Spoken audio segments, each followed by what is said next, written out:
With so much love, my divine Star family.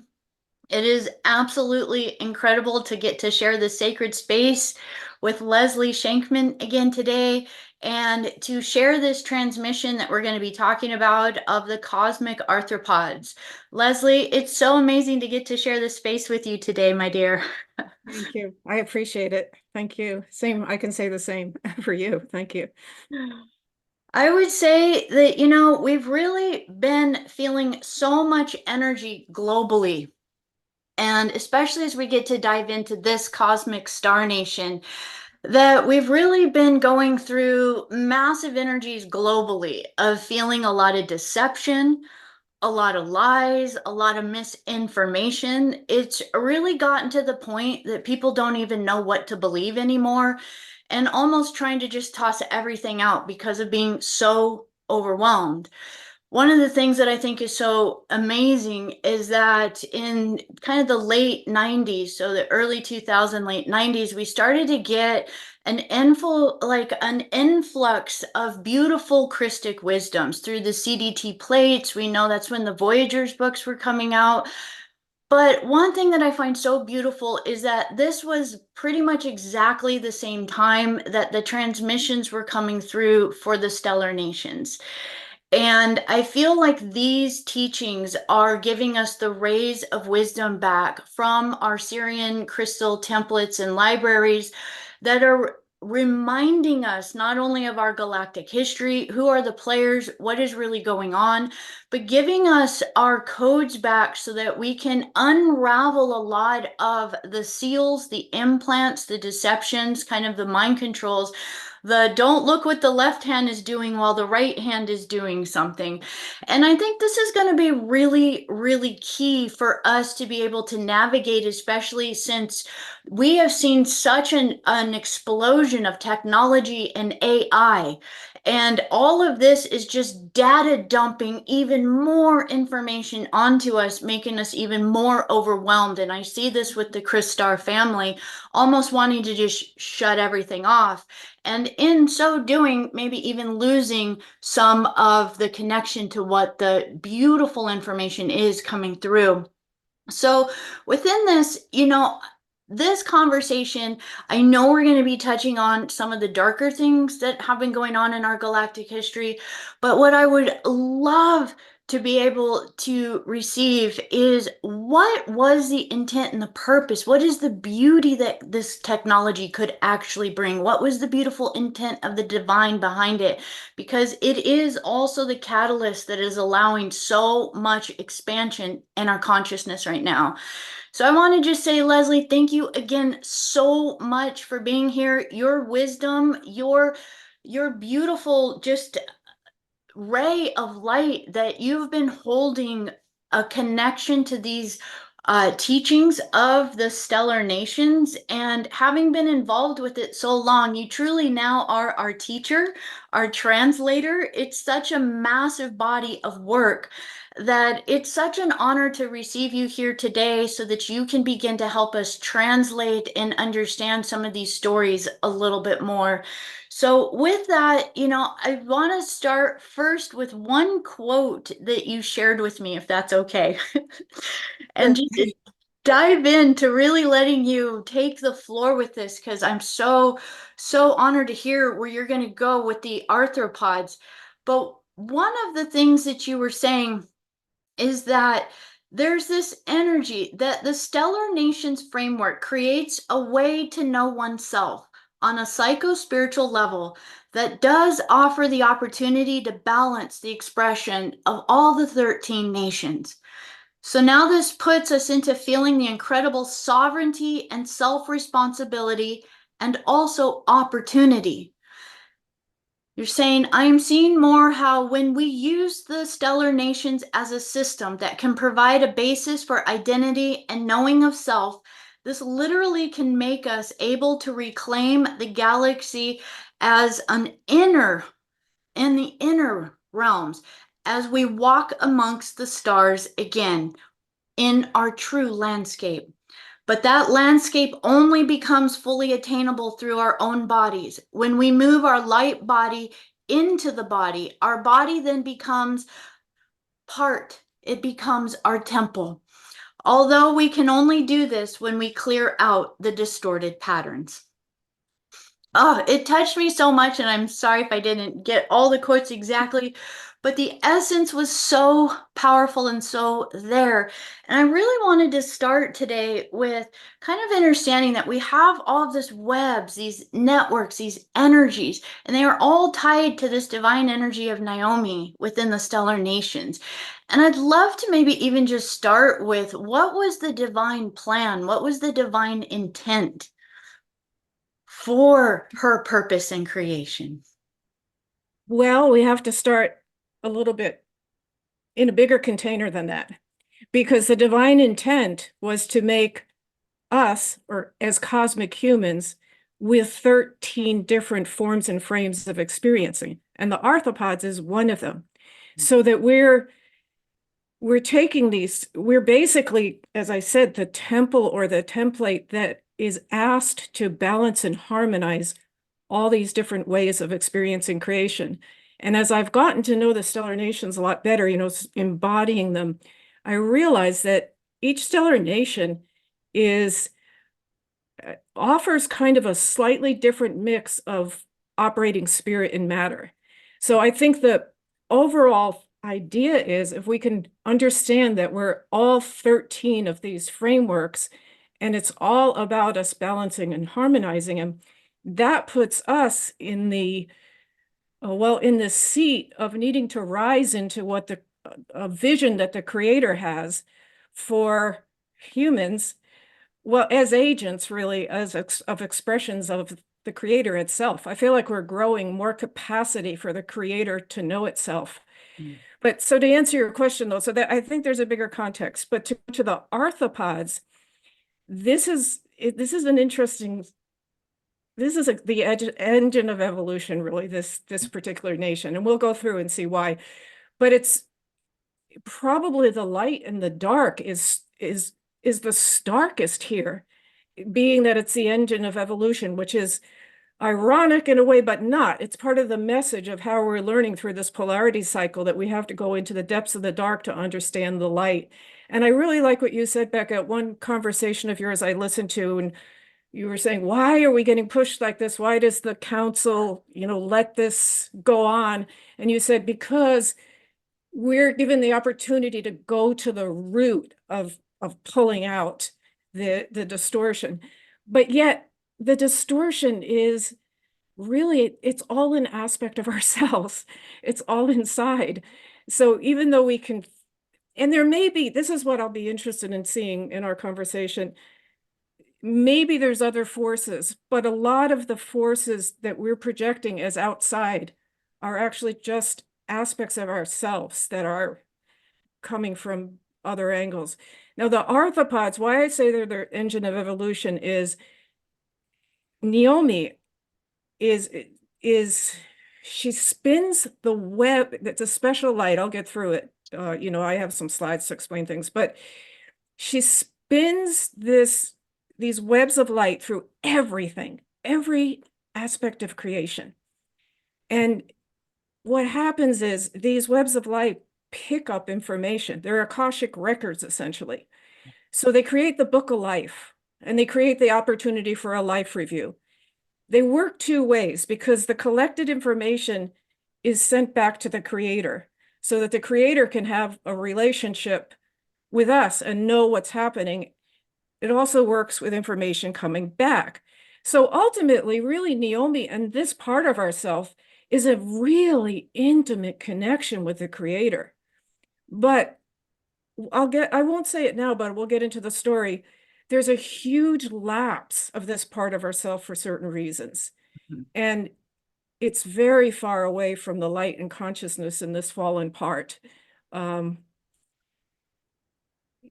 let me think of go back to answering your question.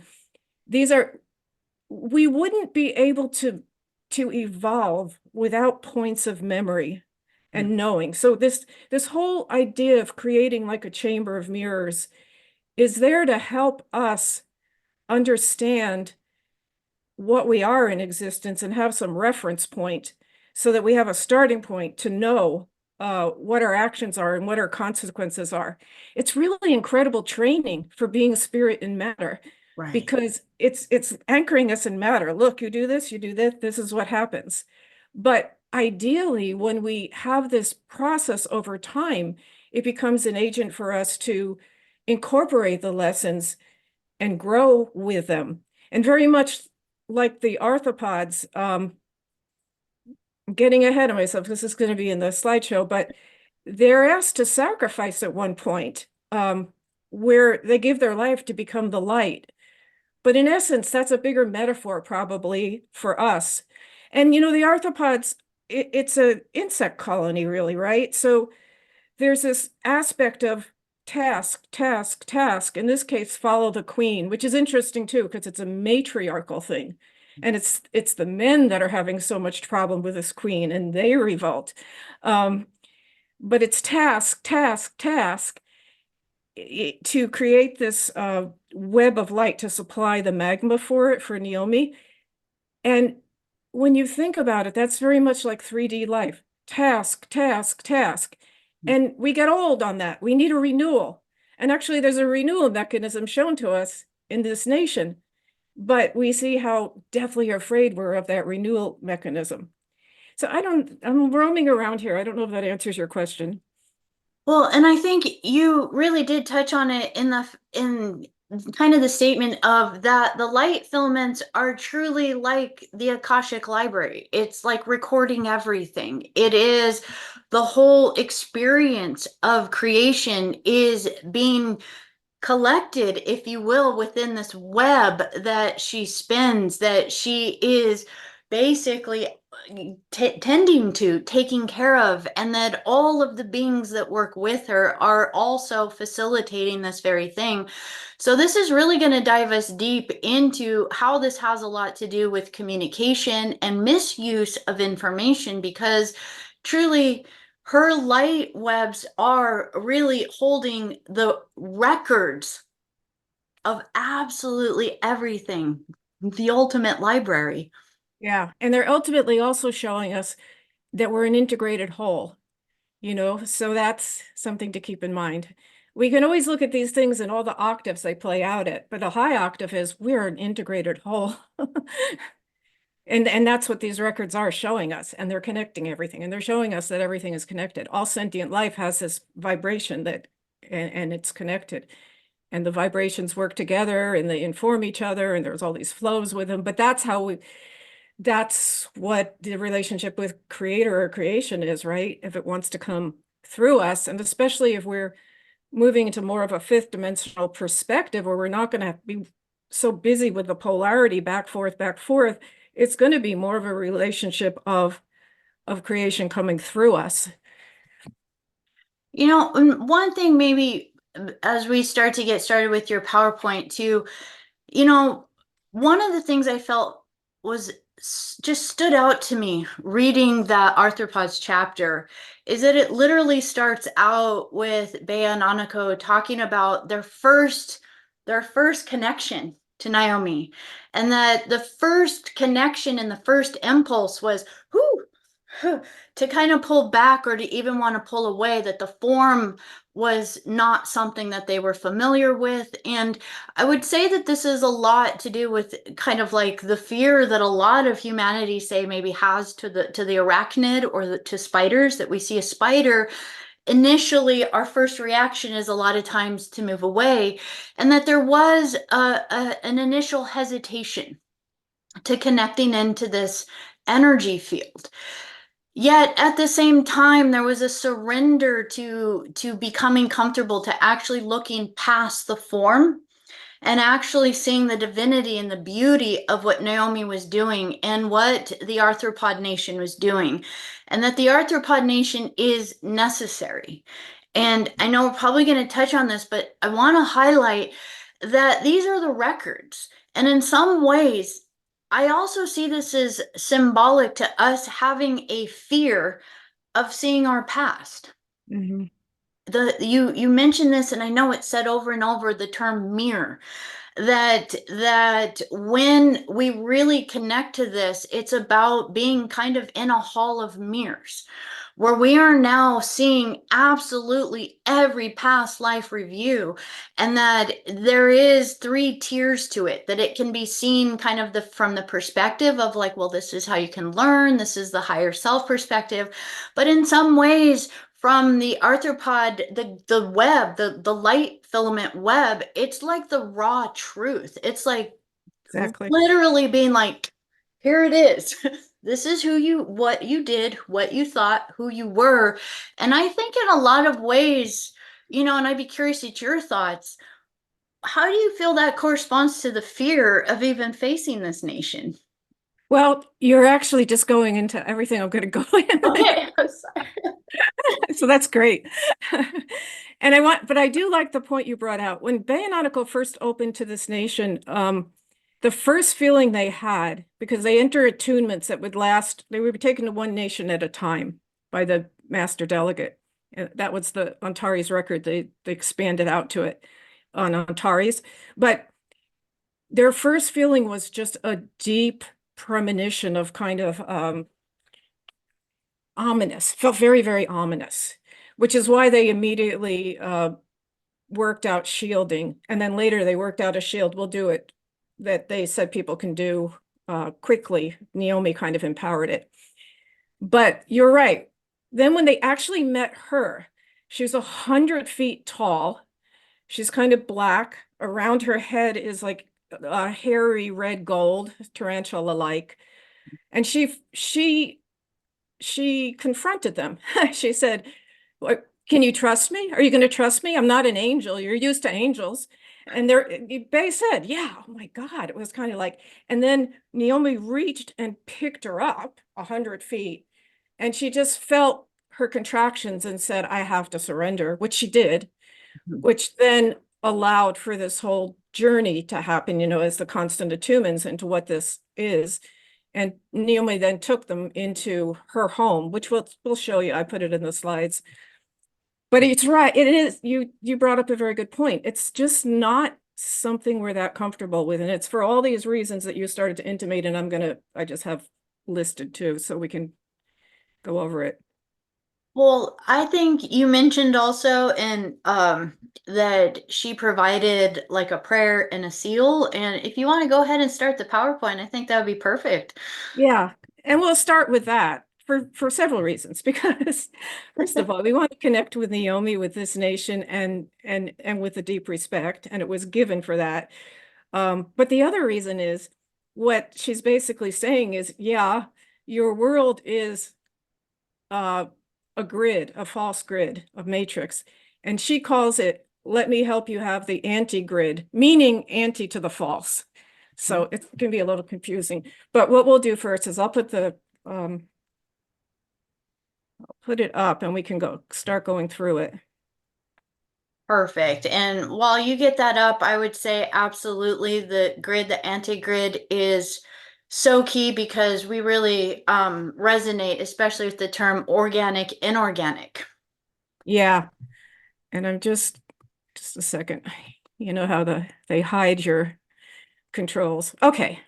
Perfect. And I'm going to move these faces. All right. So let's get started. And I'm going to take you through just a series of slides about the arthropod, but to build out what it, as Becca said, there's so much information. So I'm trying to streamline it and just bring it. And it'll be fun then to talk to you, Becca, about some of the overlays with, things that you talk about, I know are reflected here, but the Stellar Nations does it slightly different, perhaps. All right, so if you would put the hand that you feel most dominant, your dominant energy comes through, or you can feel best with, over this seal that was designed with Naomi. I'll just read the shielding statement that we can take in, and you might even find your hand getting warmer. You might see a little flash of silver or gold on the edge of your periphery, but basically we're just setting up a little container for ourselves as we speak about all these things. So, in the name of I am that I am, I hereby ask Naomi to establish that personal anti-grid around me, which keeps away all the low vibrational energies, astral or magical influences, and blocks all the mind manipulating energies and harmful electromagnetic radiation. Mm. And so it is. Okay. All right, so I will go through this just kind of at a measured, quick pace so that we can get it into a conversation. But this should give us a good overview, and you really started intimating into all of it back. Okay. It's because we're in sync. I love that. All right, and we already said this, or let's restate this. From the creator's view, the arthropod nation represents the same quality of light and pure essence as the other groups. But also, I invite us to remember this is a part of us. Yeah, As far as, stellar nations creation, and it says that the cosmic humans are chalices for these 13 stellar nations. love that. Okay, so in the southern sky, there's many constellations that started being named after instruments in the 1750s or so. We'll get into that.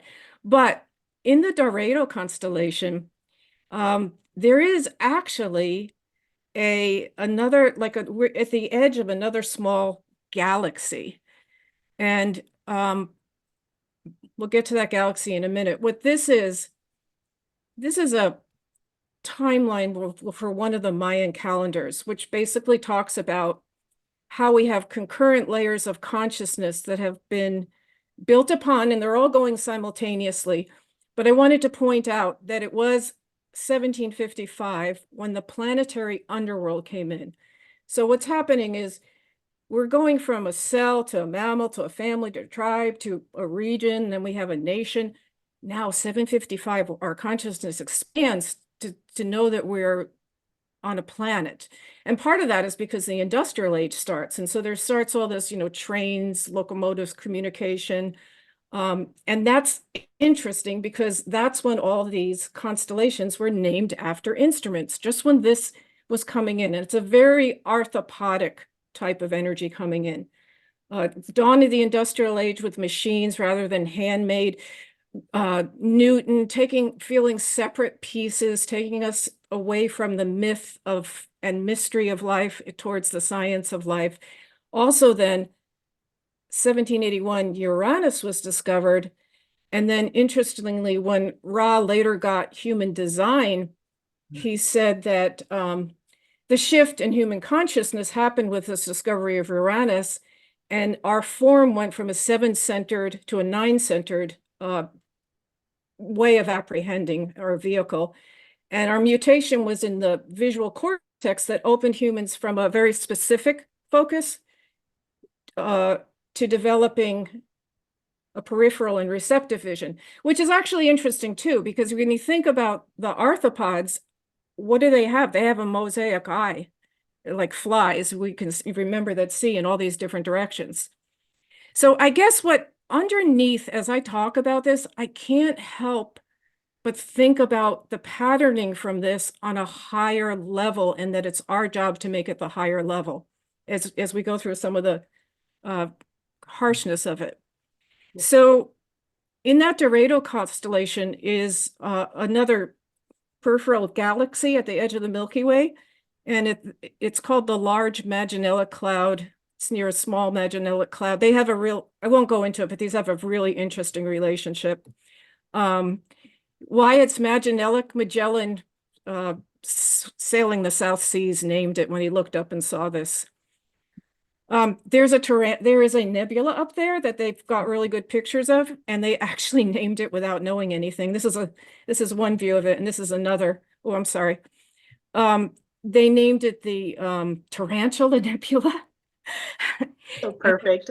Yeah, it's perfect because it's a bed of growing new stars. as nebulas are. Um, but to get back to this, is we already covered some of this, but the my screen is hidden by controls. The name of the nation, can you read it on the top, Becca? The Neo. Naomi Sultano Akashi. Naomi Sultano Akashi.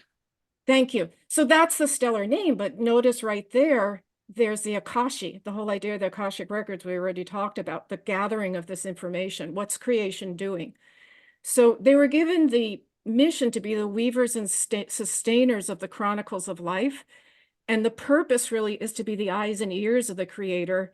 And then with that, to supervise, even keep an eye on and control how the creative processes work and unfold in different points of the galaxy. And also to oversee how these processes progress towards their own completion. They're giving feedback to source, so source can respond and determine how life should continue in a given sphere. So in a way, this whole part of ourself at its highest is really partnering with source, the back and forth of discussion. What's going on? What do we need to do? So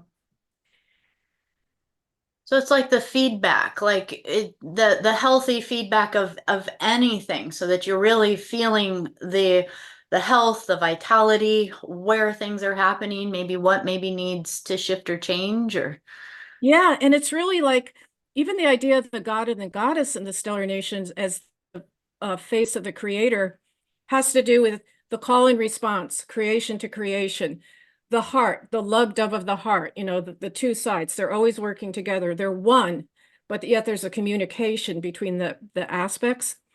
So we hit on this, that it does create the chamber of mirrors and that reflects how events actually occurred. Bay and Aniko said they were really surprised because they thought when they saw this process, they would see that the higher self gets to remark on the life, or what the Chamber of Mirrors is saying, or the Book of Life is saying when you look in the Chamber of Mirrors. And it's actually said it's like a 3-tier review. Your personality can see what it thinks, but there's a lot of subjective things. The higher self can see what it thinks, but even that isn't clear enough. It's this actual recording, and the recording, has like the reverberations of, well, what did that do? What kind of thought did that create in the field? Who did that affect? So it's really mosaic eye, I guess. But here you brought this up already. In us as humans, the idea of this encounter elicits a feeling very often of being victim, like we're being spied at or looked over, like or regulated, or why? Get out of here. And we'll see this whole victim matrix is a complete. It's the pattern I think we have to heal. We know we have to heal it, but it comes from very much from this dynamics of this nation. So in the large Magellanic Cloud, it is the home of Naomi. It's all-seeing, all-remembering galactic eye. And the main star here is Macula Magellanica. And I'm going to say it's at 1110 of Scorpio, but maybe you're going to correct me, Becca, later. I don't know, because I'm not sure with when you're going to the true sky.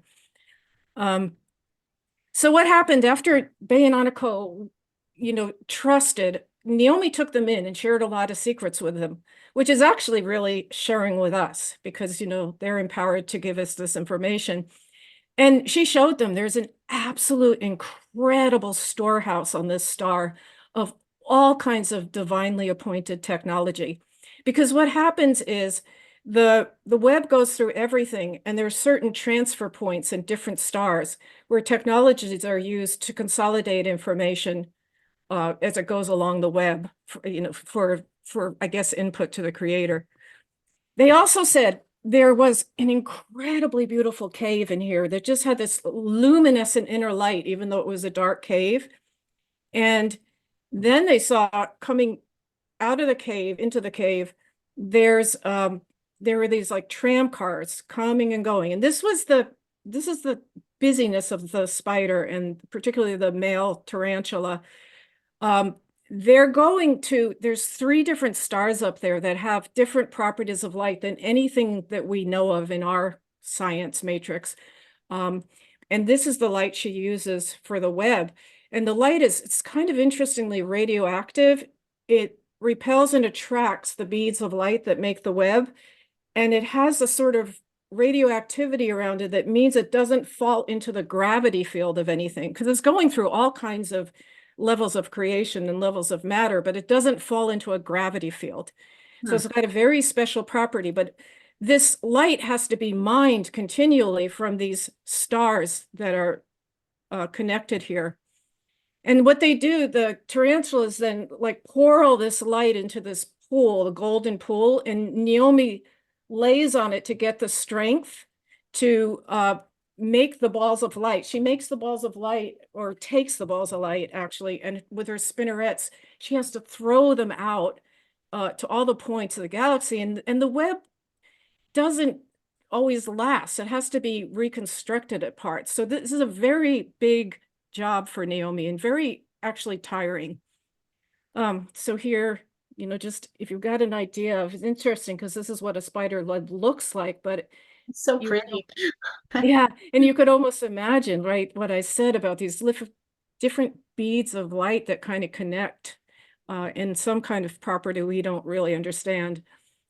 Okay, then what happens? Because Naomi is um, needs nutrients and strength and sustenance from her nation, and we also talked about it already as far as the task oriented. Well, it's probably better that there's a renewal, and there is a strange thing happens here. um, the tarantulas get to a point where their mouth parts become sexual organs, and they can't eat. So they slowly starve, and all they can do is have sex with these organs, and often with Naomi as a strengthening thing. But there's something called a ritual of sacrifice, where some of them are eaten, and then they turn into the web of light, and they're really nourishing her. And it's actually in the culture of the arthropods and the higher, it's a very normal thing, and it's actually quite a honor to be turned into the light in this way. So here we are. If you take the ritual of sacrifice, you can turn into the light, the web of light. And who knows what happens after that? What does creation have in store for that aspect? Something. I don't know what the experience is, but we can imagine. Uh, so what happened is the lapse. This is when some of those males, as you mentioned, Becca, I think, there's a terrible fear of death, or some kind of let's just say of death. And here's where the victim thing comes in again, because they felt a very large rage at being victims. And there's this whole victim consciousness that permeates everything about what the arthropods do. We'll see. And it's basically, if I'm damned, let everybody else be damned, and we'll die together. And what they did when they left in this lapse, they stole and delivered the book of life to the shadow forces, because they had a big shadow alliance, especially of male serpents fallen, dragons fallen, and fallen angels.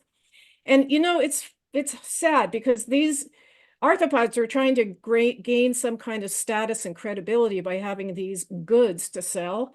They also stole technologies that they sold, and but they've always been treated like the victims, even by the fallen ones. They're very disposable. Like, give us your stuff, do what you can for us, and then they're, once they're not needed, they're pushed out of the way.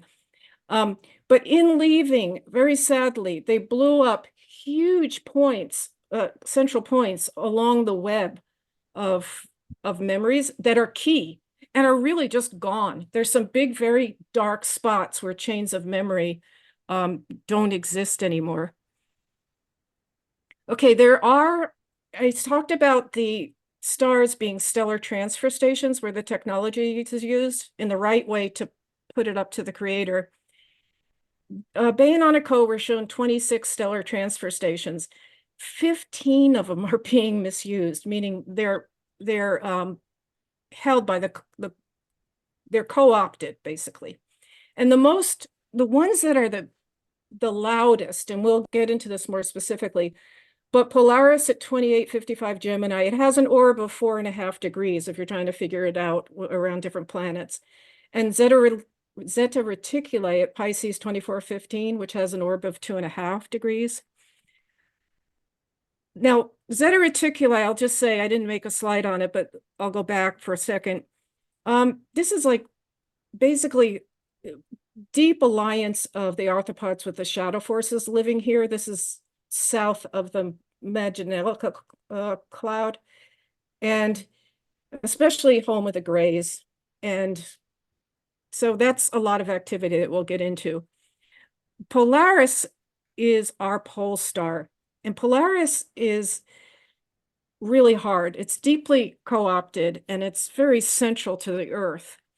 So here's where the arthropodic beings can penetrate into our human mind to insert data or to collect data. There's a factory of mechanical devices up there that have all kinds of consciousness and emotional codes. What we think of and see as spaceships sometimes come from here, some of them potentially malevolent ones. They have devices. People sometimes have memories of UFO encounters. There is a possibility of implantation with actual microchips or stigmas that are noticed after these encounters. There's the ability to send out thought waves to manipulate things like suicide assassins or putting people into doing things. Now, because they're insectoids or insects, the arthropods actually have the ability to metamorphosize, and they can actually metamorphosize into temporary human form at times. And again, the fallen spider mentality, nothing matters anymore. They've lost it all anyway. They really feel, this is a part of us that really feels outside of creation. Like we talk about feeling separated, this is it to the max. But remember, it's just another mirror of us. Okay, I want to take this on another note. Polaris was a bear star. Bears are the teachers of Christ consciousness. It was co-opted and stolen. But and I put this up on purpose so we can have a high note, because we see how the Big Dipper, which holds the 7 wisdoms of Christ consciousness, circulates around Polaris. It makes the true swastika, which is supporting life. You know, we know how it was inverted with the Nazis. But Polaris it's in the Ursa Minor, and the 3 other stars there are certain qualities of teaching Christ consciousness that are learned there if our souls lives on those stars. Polaris was actually a very effective teaching star as well. And also it was like a spa. So in other words, it's a hard mission to be an apostle of a Christ consciousness, especially if you go into the more concentrated world and you're trying to work with those energies. So they would come back to Polaris sometimes just to sort of cool out, to confess, to say, oh gosh, this is what I did. Maybe I should have done that, to get counsel, to talk to each other. And then they would be strengthened and go out again. And these are parts of our soul, really. So what it means, though, is the whole etheric records around Polaris are full of these human vulnerabilities, especially from these dear bear souls.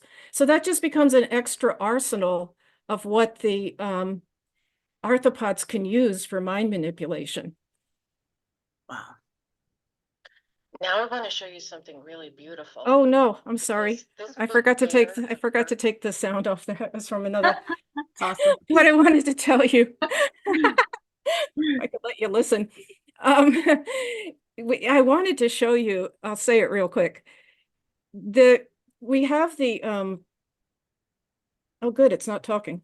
We have the we just looked at the Big Dipper, right? The 7 qualities of Christ consciousness. They're part of the Ursa Major, which is like a stellar totem animal. And there's a beautiful way that I won't go through it now, but there's the father's pathway, the mother's pathway, the divine child's pathway through here. But the point is, and why I wanted to bring this up is because this is the ultimate message of everything I'm going to say today. we can be the sons and daughters, the human children who carry the divine qualities. We're made for that. And when I talk about how we're the chalice that needs to balance these 13 energies, I'm telling you all this about the arthropod. I'm going to keep going on that level. But look what we have over here, even nearby. We have these Christed energies, right? So it's a matter of frequencies and how we play them and how we harmonize them. And I think that's the main point. We're being asked to know that we have the ability to do that. Okay. So there are multiple ways that the arthropods work. We've talked about it in generally. I'm going to take you really quickly through a whole bunch of slides that show you how they do biological warfare through astral creations, through miasmas. There are specific soul traps. There are fear implants that were attached to the etheric formation of our elemental luminous structure. That's when we get to those slides, there's a little side story I'll tell you about that. And then there's the manipulations we spoke of. There's literal chips, there's etheric chips, there's auric inserts, there's mental manipulations. So let's start first with the fact that in the biological warfare, there's a lot of clone-like things made on the astral that are used in the astral, but some of these have actually been made into biological forms for the third dimension, but they're really not of the original organic divine matrix. And they tend to be like lice, ticks, mosquitoes. They're bloodsuckers often. They create disease. And that's just part of what the arthropods do. It's part of their biological warfare. The other part of the biological warfare is miasms. Well, what they do is that each pathogen carries a consciousness and a behavior pattern. So they create what's called miasmas.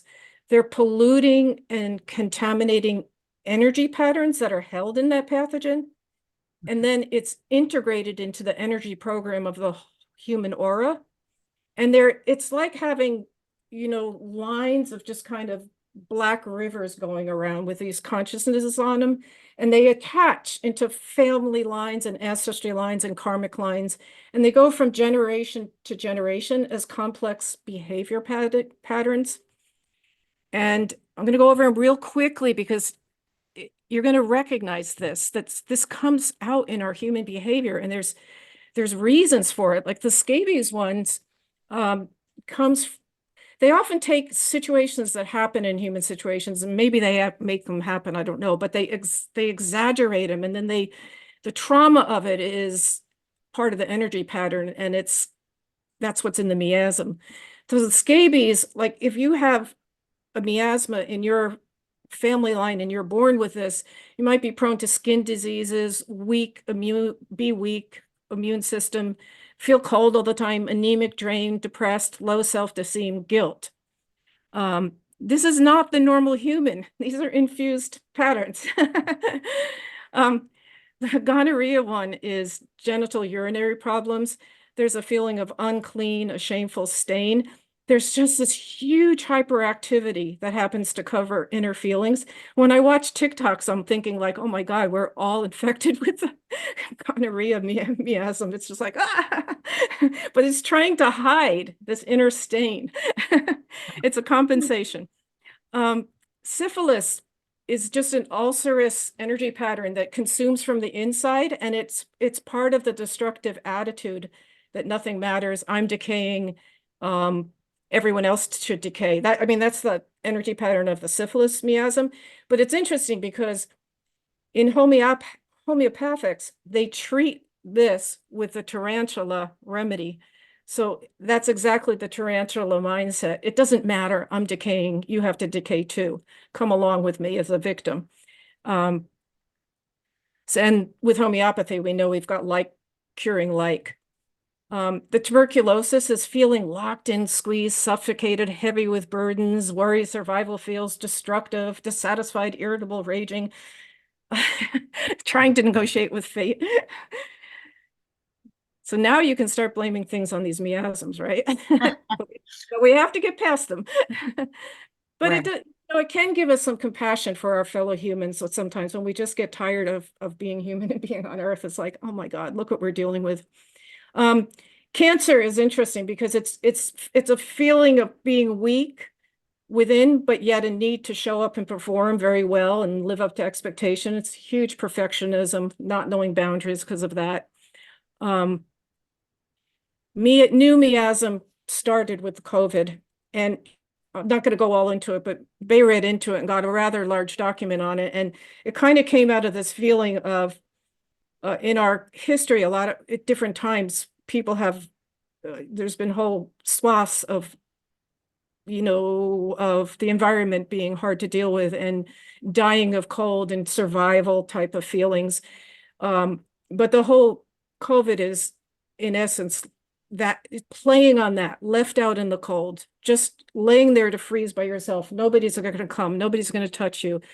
We know that we can start thinking about it, but all those energy patterns have created a miasma. They've created an entity now. And the miasma, even though it's a pathogen origin, it's very much an energetic, and it really has to be addressed on an energy level. It's not like you can take vitamins to get rid of your miasma. I mean, it may help, plant medicine and stuff like that, but you've got to know it's an energy thing. All right, you mentioned this already, Becca, how things really started. Well, how all the Christed things started coming in end of 90s, and that's actually 99 is when the galactic underworld came in on that Mayan thing. But counter to that, there were soul traps. We're going to recognize that. I'm going to just run through them really quick because there's been a plan in place when the collective did a cry out in 1887, according to the Stellar Nations information, to create a fate alternative of the ascension rather than just the apocalypse. And so there was like 100-year period of gearing up for that and all kinds of works on all different levels and calling in light workers. But there was massive starting of groups of light workers coming in the 50s. And they came in with, each decade came in with a different mission flame. And part of the idea of coming in and grouping was to really, and having common mission flames, even if we didn't know each other, was to start setting up that Aquarian prototype that we are working together in a larger group as individuals. So in the 90s, that generation of children were actually born with some karma redeemed and were very much here to serve the ascension because the opportunity for the fate alternative of the ascension was anchored in 1987, 100 years later, with the harmonic convergence. But this is where we'll see this. We know this. It's only gotten worse. But soul traps really were set up to follow the developmental development of these children from the 90s. And it's all emerged. It's just now part of our culture. But starting at the very early age, with the screens, it turns off their imaginations, overactivates some parts of the brain, atrophies others. When they lose their imagination or that ability to find that place in themselves, get bored with life, their creativity atrophies, addictions develop. So and then they can input media programs to work with emotions and responses and subconscious. So we know all this, but I'm going to go through this quickly. Then we've got the poisoning by food, or not food really, things we get addicted to that are called food. We've got the chemtrail poisoning. We've got children in the education system being narrowed down.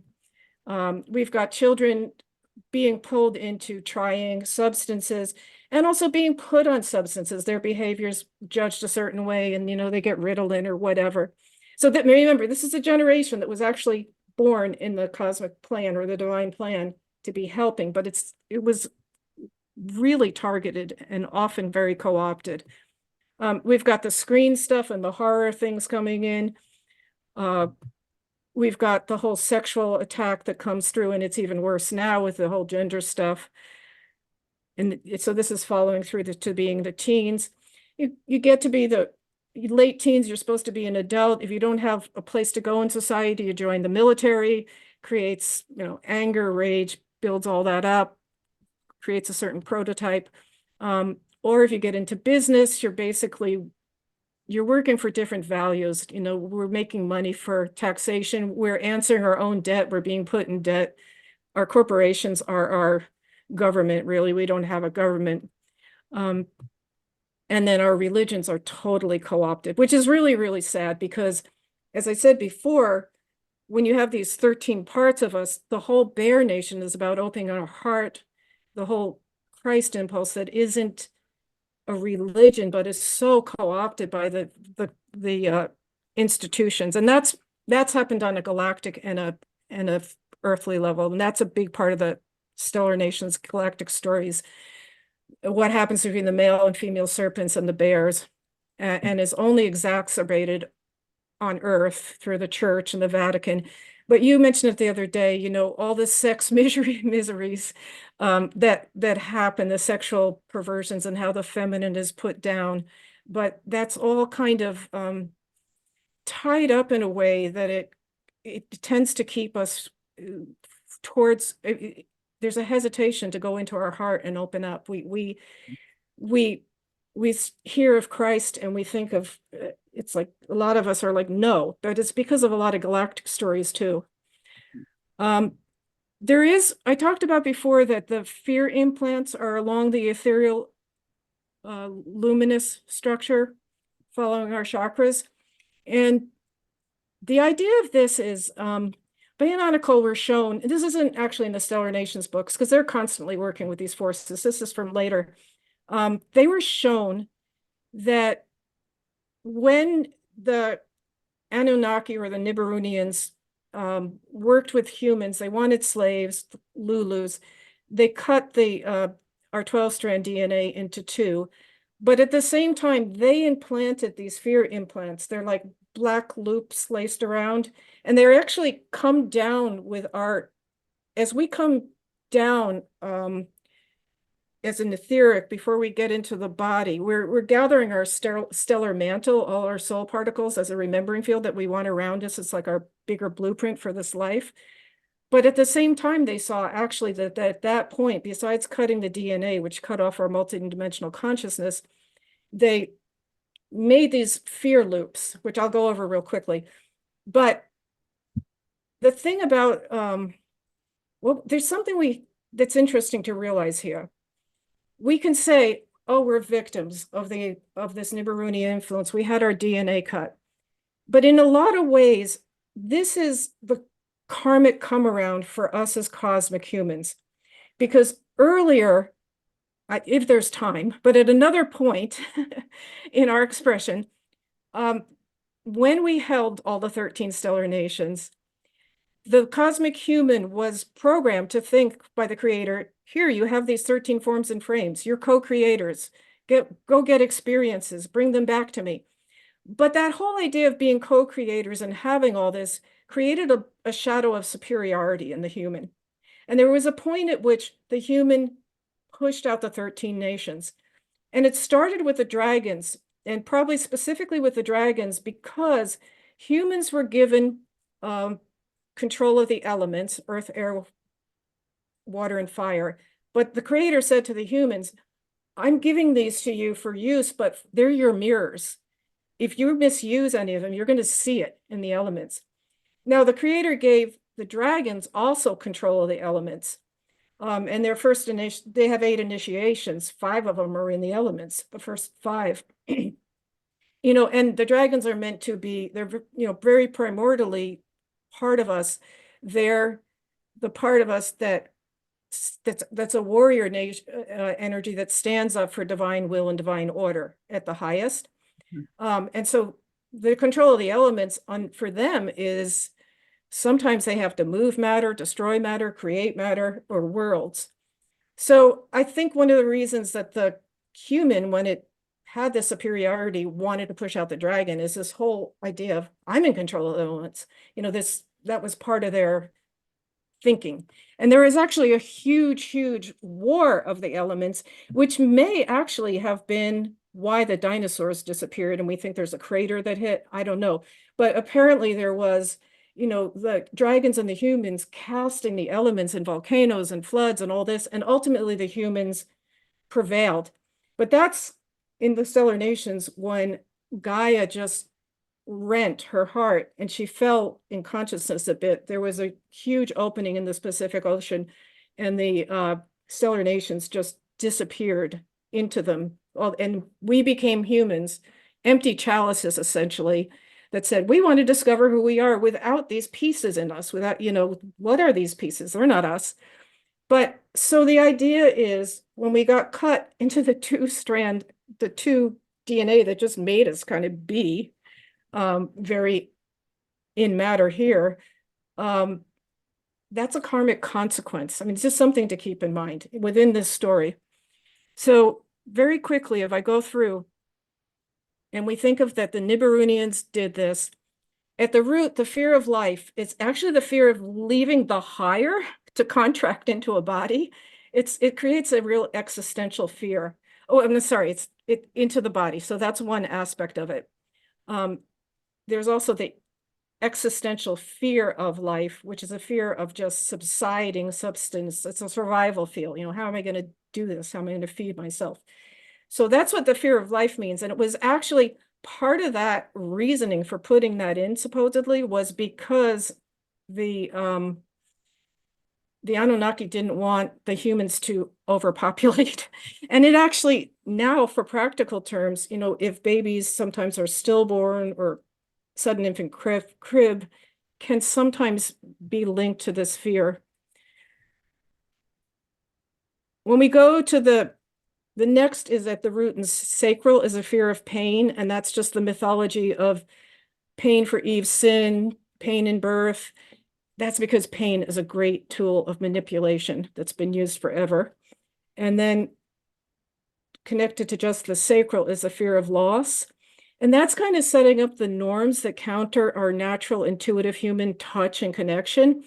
And it's also the way that power overs can extort with threat of loss of family or loved ones. But what it does, it creates an underlying fear that makes us afraid to have strong social bonds that could be lost. So it undermines social cohesion. All these are perhaps subtle, but they're real. They're in our psychology. The solar fear of guilt and punishment. These are really just two things that are braided together because they weigh us down. Guilt makes us feel like we've done something wrong. We had an innocence once that we lost. And punishment, again, is another big tool of manipulation. When we get to the heart, fear of God is, I spoke of it a little, putting in that image of the punishing God and doing that with an artificially planted holographic notion, because that's the art of the arthropods, to do that with mind manipulation. Now, the interesting thing is if we can conquer these lower fears and we get here, it actually makes us really sensitive. So we're in an interesting position of being very strong, but also kind of defenseless. And it really can become a place of inner and outer struggle because it's kind of a point where you've got to get over the hump of this fear, because the inner and outer struggle, when you're trying to deal with your sensitivity and your awareness, and you're seeing that, oh God, it's so much easier if I just live the way everybody else does. And then you just kind of go, forget it. Okay, it's just fit in with society. So if you get through when you get through that one, or the next one is the fear of death, and that's where the soul can freeze or choke when they leave the body and go into a kind of amnesia, and they can lose their memories and their experiences gained in life. I mean, the whole idea is to gain experiences to evolve. But when you lose them all because you come into a choke, it's a waste. And you can also get caught in the astral, and very often do, with fear of death. And then the only way out really is to reincarnate again, and then you start looping in 3D. If the fear of death activates early, it can bring on dementia and Alzheimer's. So let's bring up some of these things, because many things in our physical world, well, probably all of them, are energetically based, but these are some of the correlations. Then we've got fear of annihilation. And I actually can't read all of it, but basically it's when you get to this point, you've passed all these fears and you're ready to go into a bigger space. And this is actually true between every dimensional space, according to Bayononico.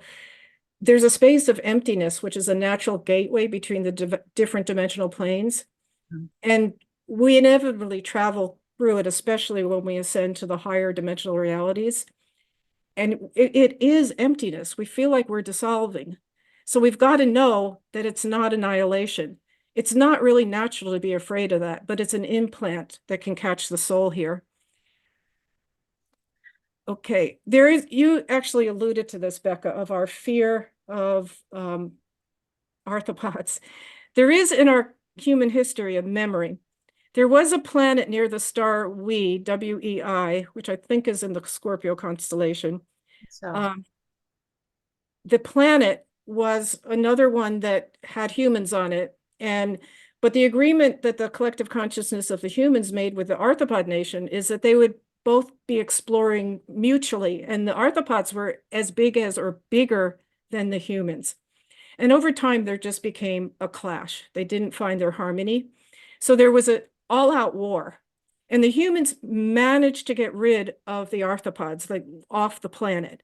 But that actually just strengthened the arthropods because then they were in the astral and their rage and their, desire to get back induced, can't see it again, but rage and anger. okay.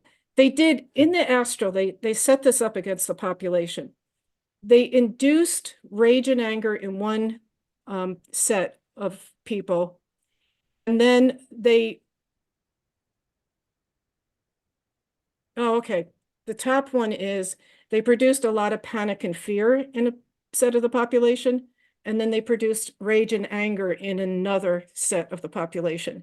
And then they worked to manipulate them against each other, where the enraged people projected out all their rage on the panicked people who appeared weak. And they basically took each other out.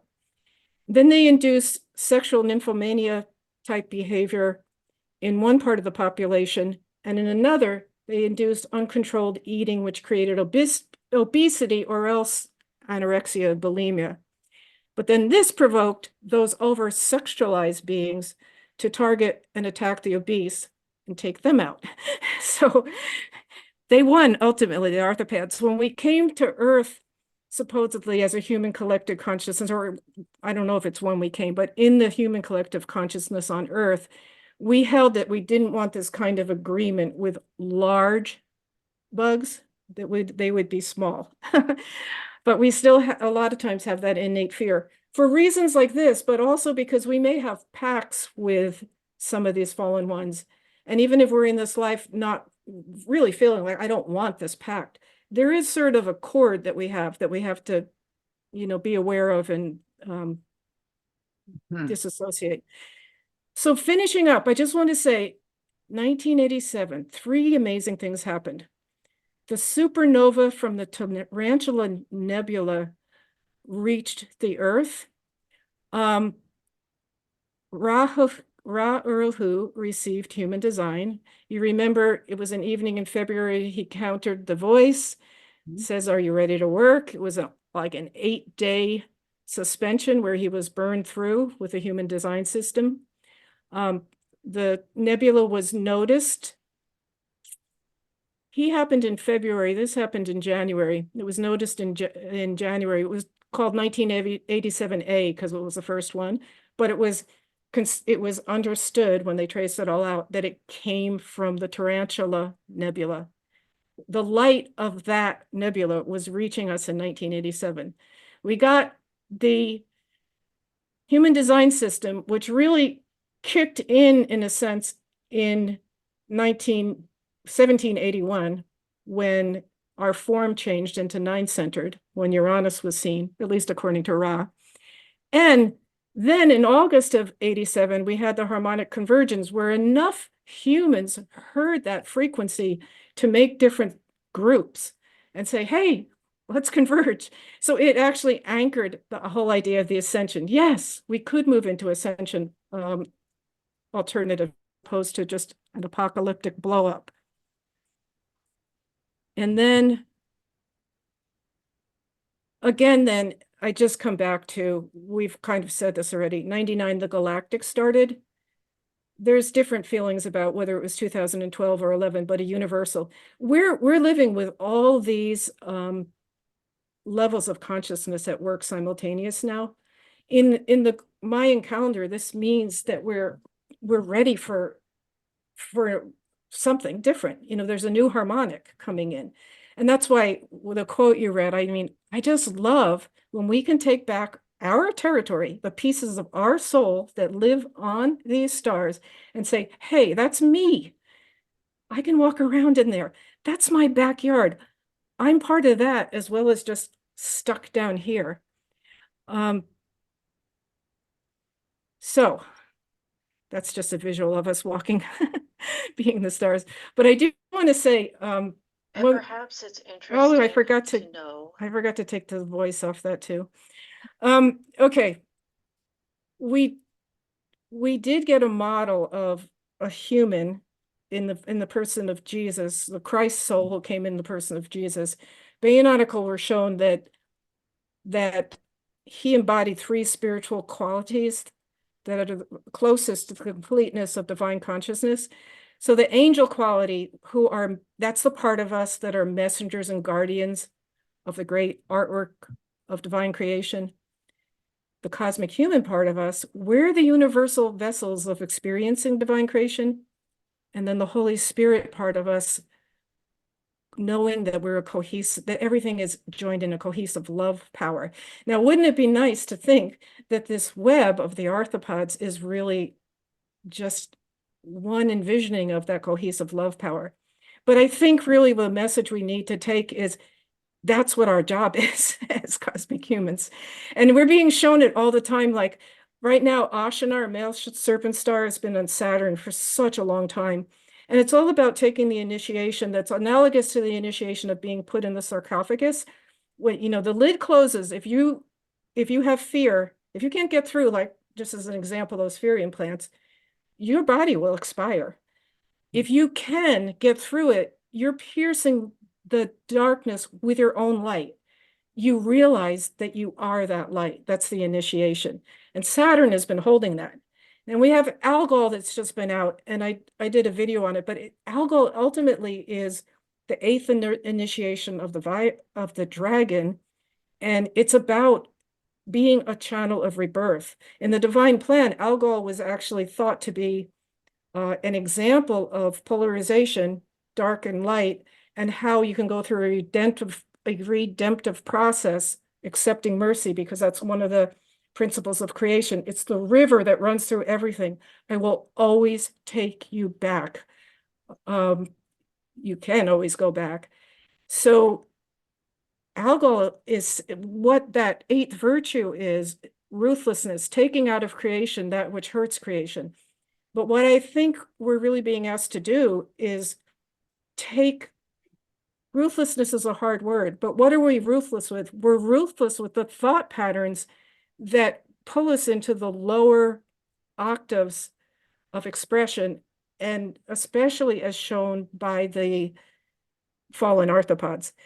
But it's so amazing that we are literally in this chamber of mirrors now in our earth life that is only intensifying and trying to warp us. I don't, you know, it's not, we can open the conversation, I'm done, but yeah, it's not what chamber of mirrors to look in, right, Becca? That's what you said initially. We just don't know right now in a way, and especially with this extra artificial intelligence coming in. It's almost like, I almost feel like the arthropods, the really deeply fallen aspect of them, for the first time are like kind of going, hey, you haven't been respecting me, even to the other fallen power elites that they work with. I'll show you. And they're taking a certain kind of command. Anyway, let's open it up to whatever. I mean, we do have the whole idea of Naomi saying that we can't, as humans, take down that grid. It's her responsibility within, it's a job for her and within their nation. And our job as humans is to really hold the nodes of light. And she's constantly redoing the grid. She worked with Bayononico in 2006. They put a grid around the earth, and she's constantly doing it. And other parts of ourselves, whales sing in and fix the grid. So that's where I come back to, like, oh gosh, we really have it all inside of ourselves. We really do so much. Thank you for that. That was incredible. Just all that you put together in being able to present a pretty complicated stellar nation. And I wanted to just kind of highlight a couple of points in there. And that is one of the key things is that, like you were saying, the cosmic human is a chalice, that we actually hold all the 13 stellar nations within us. But I'd like to actually quantify this as we are really expanding our galactic perspective and our universal family tree of life perspective. We're stepping into really being these spiritual adults that are starting to embrace that the divine creation expressed out in all of these rays. And that's one of the beauties of the stars as we start to reconnect with them. These rays awaken in us, and we can begin to bring that healing and balance within us. Our own chalice becomes kind of the elixir of balancing all of these rays within. And one thing I think is really interesting is the story of how much work, literally, how every stellar nation kind of has its ray that it's holding. But when we think of the arthropods, it really kind of does seem like a selfless sacrifice as an expression of how much work Naomi goes through to continuously keep repairing and weaving and holding all these records and making sure that all of it is going out and coming back in, going out and coming back in into the divine. And one of the interesting things, and you know, maybe why I love kind of having in some ways my nickname is B in this lifetime, is remembering that part of us, that we are still in service to a greater divine plan. And that no job, it's not better to be all cool like a winged lion, like, oh, I'm winged lion, or oh no, I'm the unicorn, so I just float and dream. Or, you know, these others that might seem so much more cool. We want to remember and embrace what is that aspect of us that is actually emanating out the arthropod nation. Every single one of us has that energy in us. And I want to highlight a couple of things because one of the key things that happen is understanding how this nation works is it's kind of a work basis, but there is a divinity because it's not just work, and then that's it. There's work. And then that sacrificial ritual was actually becoming the light or becoming the web or becoming part of something more. But in that, a grouping within there started to become infected, I would say, with that victim victimizer program. And we talk a lot about how the victim victimizer program is the ultimate, it is the pinnacle of the parasitic programming that has infected all the stellar nations. But we can see that it really took off like wildfire through the arthropods because of this. And when they took the sacred wisdom, they took an artificial replica. It's like they, and this is where I want to kind of tie it in so we can kind of see how this plays a little bit. We have organic creation, we have the Akash, we have the mind of the all that we all can organically connect into. But yet we have this artificial web, like a dark web placed over us that is like our Google, our search engines, our places that we attune to information outside of our own internal connection. And I wanted you to maybe just touch on a little bit how those characteristics or rays would play out in humanity. People who I would see this as knowledge addiction, the addiction of always needing more, trying to hoard information, wanting, feeling even maybe insecurity if there is a sense of not knowing in creation. So, what are your thoughts as far as our personality traits we might exude from that initial breakaway from the organic web and then being plugged into the artificial or the AI, if you will? Yeah, I mean, that's actually what I'm saying about the fact that we're all 13 of these patterns. Because what happens is what you just asked about, like if I have a deficit over here, I can roam into knowing that I have something over there that I can work with to raise a deficit. Or even within a nation, you've got different octaves of expression, even on one star, as there's like a development cycle we have, and we mirror all that in our human lives. So, and we also have to know, and I just saw a comment, so I want to kind of answer it with this too.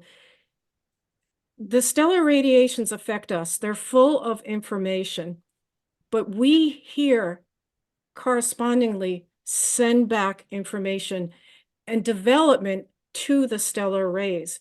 Because when you think about it, if we can master some kind of, I'll call it a conflict, but resolution into a higher consciousness with things on the third dimension, we're like moving with a fulcrum, right? And it's almost like a homeopathic remedy that just goes back up. And then that cell of us on the star, or really, star is a sentient being, it's a world that's part of a stellar nation where something is being learned. So here again, we have a lot of holographic attunement that we can start to understand and feel ourselves very simultaneously when we start feeling the stellar nations, because we're inside a specific nation, which has a certain mission and a pattern, right? And then we're inside a certain star, and inside that nation, there's a story, and it has it's like you said, fancy parts or whatever, but then each one has a certain reason it falls away. And then we have themes that come up throughout, and we have betrayal, we have abandonment, but we watch it play out from all these different angles. And it actually creates in us the mosaic eye of being multidimensional, knowing that everything's happening simultaneously. And that's kind of what I mean by taking back. In that original quote, when it's actually just talking that into my phone, it was just that feeling of, this is me, this is mine. I have this soul particle over here. I have that one over here. Yeah, this one can be a little problematical. You know what? I can use this over here to help that one or whatever. Or look, I see how this one can develop because I know the story of the Pegasus. Man, I have to get rid of that particular pain pattern. Okay, I see what that pain pattern is. And my life is constantly bringing it to me, right? The day by day is the field that it happens in. But when we start to retune to this aspect of our consciousness and literally own that as our backyard, like maybe call it in the Mayan calendar thing, live in the galactic underworld, we flip it and we can bring, it's much more non-polarized. It's non-polarized. You don't get, if you can truly maintain that, there's enough room, you can walk around. You don't want to get caught in the back and forth crap because you're like too interested in how to work it out. Like, oh my God, I got to do this. so it's like, then we can be, this is a star that was discovered in 2020. In 2020, interesting, 3 new stars were revealed. So what's happened, just like, Uranus was revealed because we were ready to see it, and Pluto was, and Chiron was, we've had stars revealed since the initial books, because the nations have come back in and showed us deeper aspects of the story, usually more the lapsed aspects, because we're being asked really to close out all our karmic lines. So it's bringing in the deeper stories of the lapses. And it's like a shadow would come in every year from a given nation from 2008, and it's still going on. And our collective consciousness would be feeling this shadow and being asked to mine the gift of it. And we can actually look at what was happening on Earth and really see how the shadow played out. It's pretty interesting. But in 2020, we had the year of the whale and the redemption of the fallen angel. And it's so interesting that in the third dimension on Earth, we had this really tightening with COVID.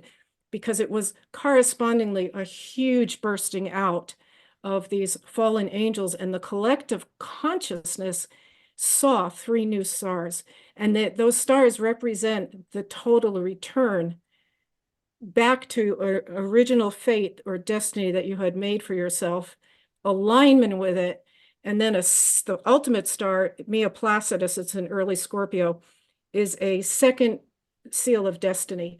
And that seal of destiny is being able to maintain that fifth dimensional or more platform. And really what the difference is, the laws of polarity are different. On the third dimension, it's always equal light and dark. It's really frustrating. You know, something beautiful happens with the light, somewhere else just as equal, an explosion or something dark. What we need to do on the third dimension, though, is we have to strive for one more drop of light. That's what all we need. But when we get into the fifth and sixth dimension, the laws of polarity are that the increasing light decreases the shadow. I mean, it's still a catalyst, but it decreases. So the star that we've had revealed to us in Mia Placidus is that we have the potential to surrender all these patterns. When we talk about surrendering, you know, there's been stars out that say, oh, you have to let it all go, jump. And it's like, what are you letting go of? My house, my kids? No, you're letting go of these inner patterns, these misbeliefs, these false matrix things. But of course, it helps to identify them first. But when you let all that go, that's what Mia Placidus is showing us. You can achieve the second seal. You can sustain your consciousness more on that fifth and sixth dimensional platform and just be a living bridge back into the third dimension and help bring the frequency that suggests not getting caught back and forth in polarization. Mm-hmm. So yeah, it's all this incredible outplay of it truly is, you know, and again, understanding, you know, there's a question here about Polaris and is it possible to heal or balance? Well, it's important to remember Polaris is also still connected to the Christ bears. You know, a lot of these stars even have kind of a multiple rays that are projecting through them. And even how you're saying, you know, some of these new stars coming through are also, say, maybe in the first degrees of Scorpio in the tropical chart. It's important to recognize there's going to be other alignments in there. So this is where we want to really embrace those 13 stellar nations. And one of the key things to understand about the arthropods is that if it starts to really overtake within our energies, these are going to be the levels of the mind control. These are going to be the levels of the addictions. Pretty much most addictions, whether it's the addictions to technology, but some of the 2 primary addictions within the arthropods stellar ray is going to be the food addiction and the sex addiction, because both of those had to do with that sacred sacrificial ritual. And when we look at how some of these play out, these are again going to be a lot of times those energies that are afraid to be in the light. So it's really facing those places of us, and maybe this might be a neat place to kind of cap this, is through that energy of the Hall of Mirrors. That when we have the courage to really surrender into that which we might think is scary or dark or fear, maybe those 8 different layers within there that could encapsulate us, but that if we surrender into the knowing of the purity of the light of which we originated, they can have no hold anymore, and we're able to face what is ever in those mirrors. And when those mirrors can project, what I find, because again, the arthropods really are connected to a lot of the parasitic energies as far as how they've kind of translated down in the morphogenetic field patterns, that when we stand in these mirrors facing kind of the truth of exactly the records and the way they were, and feel that reflecting back, if you can do that from a neutral, compassionate, witnessing perspective, really no judgment as to what it was, you'll actually be able to see all the energies inside of you scurrying of anything that's wanting to hide. Mm-hmm. And that's the gift, I think, of the mirrors, because when we can see that, then we can start to say, no, I actually am so willing and so in love to embrace the purpose of this arthropod stellar nation that then gets to start to, I think, dissipate a lot of the negative projections. Because I know we didn't touch on this, but the arthropods are very connected to the grays, the gray alien races, Oh, the yeah, the that's the EVs, Zeteretic. Yeah, and it's really just, I think, this is a lot even just for this, but I feel like we could go so much deeper into the Star Nation. I'm sure we could. We're in deeply. Yeah, and I forgot to say in those Ferium plants, the Netphilium or the Nibiruonians put them in, for the reason I talked about. But that's what the arthropods use them. That they just trigger them all the time. That they know that's part of their arsenal. Yeah. But yes, you're right. There's something about us figuring out in the vastness of who we are that we do have the capacity to basically identify and say no, that we want to evolve that part. Well, Naomi's saying we're not going to be able to take those aspects. She's going to work with that. But we're going to hold the light and know that as cosmic humans, we want to evolve. And when we want to hold arthropods in their true essence. Yeah. Leslie, this has been incredible to get to just start to open up and shine some light into a place that tends to like to hide in the shadows. Yeah. And within this, I want to highlight some of the work that you are doing so that people have more of an opportunity to tap into your wisdom. I know that you have launched the English version, or it's not the English version, let me rephrase that. You've created a platform that really supports diving into the stellar nations, answering questions. You've even started doing some live Zooms yourself to answer some of these questions. Do you want to share with everybody a little bit more about that? Sure.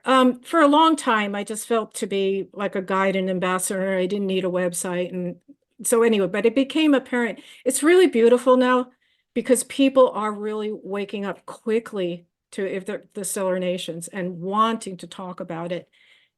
So that's why I created this, because now there's people want to get together. It's virtual to a large extent, although I'm so happy some people have met each other because we're identifying where we are. And it's just getting started. It's like 3 or 4 weeks old, but I created a platform and I took all the important information from the Hungarian website is in English, and that's great, but there's a lot of information there and it can be a little bit confusing. So I just isolated all the English information, all the meditations in English and all the blogs about the stars that have been revealed since the books came out. So you can use the website to see one place, but the forum really is to come together. And I envision it as kind of a satellite. It's a landing pad, but it's also a launching pad because who knows, when we come together, what might want to happen as far as projects or, it's all a learning curve for me. But I do have the technological platform there now. Love it. And So, you're right. There is something about right use of technology, but go ahead. I'm sorry. You started yeah. to think about that in the beginning. Yeah, I was gonna say, yeah, it is a way to get to kind of honor, the divine purpose of the cosmic web and being connected in this way. And so I'd invite everybody to join in on that platform. If you log in, and I'll have the link. The link was in the newsletter, but I'll put the link with this video that you can log in. There's a membership area within there that will keep you updated on the next live Zooms, where you can post questions, where you can really have a very sacred and beautiful platform to really dive into the Stellar Nation specifically with Leslie. So I just wanted to, say thank you again for putting all that energy into creating it. And again, anything I can do to keep supporting, bringing this message forward. I do want to say there's just one question on here. There's a lot of questions that actually came through. And one of them I just wanted to highlight because we're talking about uh, basically the arthropods that broke away kind of created a replica of the divine template. And so someone was asking, is the internet an accurate 3D expression of the web? And I actually, I have what I would say around that, but I would love to hear what your thoughts would be. Uh, Actually, I think it's an interesting precursor to what we are and will be and can be if we don't get taken down the wrong path, i.e., by AI. Meaning that I think we're humans are the real technology, and that we are going to be moving into, we're going to have the internet of telepathy and telekinesis and whatever teleport. I don't know when or what, but that is within our purview. When you start talking about being able to be galactic and wonder, like that becomes your backyard. Uh, as you started tuning into that, I just think we're going to understand as humans that we're going to be shown or remember or develop new skills. But I actually think the internet is kind of like our either pre-thought of bringing it in, almost it's more than a morphinogenic field. We've created it, but I think it's a field for something that we are or can be. I don't. Right. That was perfect. I love that. I know there's so many layers in which we could answer everything. I definitely want to just say thank you again so much. This is such a beautiful other way to hear a lot of the things that we have been touching on and talking about. We have been diving deep into understanding J seals, so the Jehovian seals, the implants on our Earth grid system, the implants that have been influencing and affecting our own crystalline template of our body. So, for anybody that is interested, the Guardians have really nudged me to create and put out and available for everyone a seals and implants clearing course. There is a free intro that is coming this Sunday. I would love for you to be able to join in if you just dive into the uh, information that is there, even on the free platform. You're going to find a lot of resources. But if you'd like to dive into the in-depth journey of really beginning to find all these places where these implants are coming from. I love that the Arthropods Stellar Nation gives us an ability to be able to feel it from another vibration, to realize how real these energies are influencing our life, playing out in our miasms in our life and in our physical body, in the thoughts and beliefs that we're having, and that we have the right to take our crystalline template back. We have the right to realign to the Christ consciousness. There's a reason why they went after the wisdom of the Christ consciousness bears, because Christ consciousness is everything, and we have the right to take our template back, begin to integrate all of these 13 stellar nations in wholeness again. So I hope you will join me on this journey. This is something that is so important for each of us at this time, especially as the rays are continually increasing and becoming available to us. But also, if you feel called, once you learn them, to be able to share them with loved ones, with clients, this is so powerful for us to reweave the golden web again. So, Leslie, thank you so much for this conversation. This has been amazing. Can I ask you a question though? Please. This may open up. I know we won't go on it here, but I'm just curious from your perspective, because you have such a range. So do you think that what we're dealing with in this galaxy is just the human and the 13 stellar nations that kind of essentially were set out rogue without a container, right? And then there's all these distortions in them, and we got all this stuff coming at us, like you said, the seals. And do you think that it's just the human gone rogue that has to find itself again? Or is there the human that has all this capacity and there's other forces or factors, beings out there that the human then is meant to work with, or I don't know. Mm. Do you know what I'm saying? I'm wondering if all that you go around talk about as far as, really being malevolent to the grid is just a part of us, or if we could pull ourselves together with all these disparate parts, because we know some of that's part of us. If we pulled ourselves together, we still find there's another force like that. I don't know if that's a question you can answer now, or does that make sense? It does, and I'll see how they kind of bring through this transmission. So I think the perspective of the cosmic humans is absolutely pinnacle because it is a created vehicle that has the ability to hold the vibrations and the rays of all the 13 stellar nations. This is a beautiful other way of really looking at a lot of, say, the ascension mechanics teachings of saying that we have multiple different conscious families, gestalts and family lineage lines that all kind of have their own dramas within them, and that they came together as cedar races, if you will, in order to share share kind of the genetics and to work to create this bioregenesis vehicle that we're living in that is so special. And as we get to recognize this, there is a little bit of a kind of like a sinking feeling sometimes we can feel when we recognize that this drama isn't just contained to this 15-dimensional time matrix. It's not just contained here. There is replications of some of these distortions that happen out in other systems, of which we would say those rays gave birth to this system.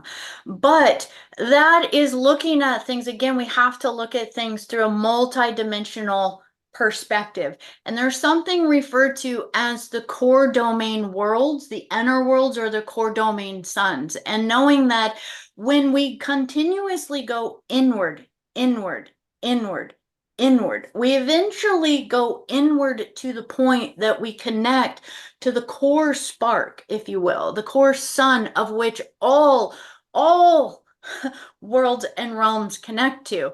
And so even though all these interlinking kind of universes might have different things going, some are fully crystic, some have rips and tears in the web, and so there is distortions, that as we express out from the core domain worlds and out from the inner worlds into the outer worlds, which is where we are now, that we as a vehicle have the ability for the restoration and rehabilitation of whatever is taking place within those creations. So we really are the chalice to bring the balance within. And it's not about fixing everything outside of us. It's about going inward and reweaving everything. And then we kind of pop in a little bit more, and every in goes into a field that is less and less and less and less distorted. And within that, there's one thing I want to say for all of my Christar family out there. As part of this bioregenesis vehicle that we are, and for those of you that are holding these Christ template codes, you are an attractor, a magnet to soul shards and soul fragments out in creation. So as those soul shards begin to attach to you, we think of that as basically being a plasma field, and it's like, oh, why are all these ghosts and entities and spirits all attracted to my field and sticking to me? Because you are the regenesis vehicle, because when they connect to you, you are basically finding all of the lost fragments and parts that have been kind of fractalized and sharded out in creation. And we could think of this through the arthropods as when the web was replicated or recreated, it had to be replicated and recreated from organic template. They couldn't just take it and not have any of the original code or template within it. But throughout time, the inorganic doesn't work all by itself. So they're constantly trying to feed off of the organic. They're Exactly, constantly. yes. Thank you. I didn't really say that, but it's true. It's all attached into the organic, making it. Mm-hmm. And so the reason why they primarily target children is, one, exactly as Leslie was saying within the presentation, in order to harness and infect the consciousness. But two, and I will say this with the greatest of love, I took the grandbaby yesterday, the granddaughter, to a ninja class. It's actually a gymnastics kind of place. And I was talking to the instructor for a moment, and I was like, oh man, these kids are so smart, aren't they? And he's like, oh my gosh, they're crazy brilliant, but they're little energy vampires. And I just went like, oh, interesting. I thought that was such an interesting statement because I mean, little kids have so much energy and they're always looking to attract more energy and bounce, bounce, bounce. Well, if an inorganic system needs energy, who's it going to attack? Mhm. It's going to go for our little people. And so a lot of times our little people are the ones that have the most sticky stuff on them. And I think we could all raise our hand and go like, oh my gosh, yeah, I remember that as a child. Remember going through that, especially in the indigo threes. So I would say that, as we see all of creation and what the cosmic human is, yeah, there's a lot of arrogance within the cosmic human. And thinking, oh, I'm better than the spider, let me just squish it. And my whole stomach turns. I'm like, oh, don't touch it, leave it alone. I'll take it outside. Mhm. Do I want to hang out with it? Do I want to pet it? Do I want to let it crawl all over me? Absolutely not. But we have to have that veneration and that love to remember that divinity has expressed itself in so many different forms. And just because you don't want to be the dung beetle doesn't mean the dung beetle's not important, right? Everything's important because it's all creating the homeostasis within creation. And just as important is the unicorn and the winged lion and the dragon and the great felines, so is the arthropods. And when we start to reconnect those lines within us, we start to unplug from the artificial systems. That matrix starts to come off. We're clearing the seals and implants. We're going in there and we say, I do not consent. And I am willing to take my place within the divine plan. And I don't see any of it beneath me to be all of these radiances. And as we take that place again, we start to unplug ourselves from the artificial matrices. We become, I think, that restoration again on a bigger level of all 13 nations. And that would be a little bit of what I would feel about that question. I hope it does answer. That was beautiful. Yeah, and it's all about, like, as we said with the arthropods, is bringing the process to completion. So, yeah, I think we've probably said enough for especially time. Thank you for everybody's time, but thank you. I always learn so much from you, Becca. I really appreciate it. Oh, Somehow when you ask me questions, it makes me reflect in a way that I see things. Like I come down a little more to the, as you just said, towards the center point. Which is ditto, actually my dear. whatever. Let's do this again. I love this so much. I would say everybody's loving this. Everybody's been hanging on. Thank you guys. Thank you to all the group for being here, Well, holding thank the you. sacred space, you guys. I love you guys so much. Woo! Let's reinstate the golden codes again, you guys. With so much love. Thank you. Thank you. Oh.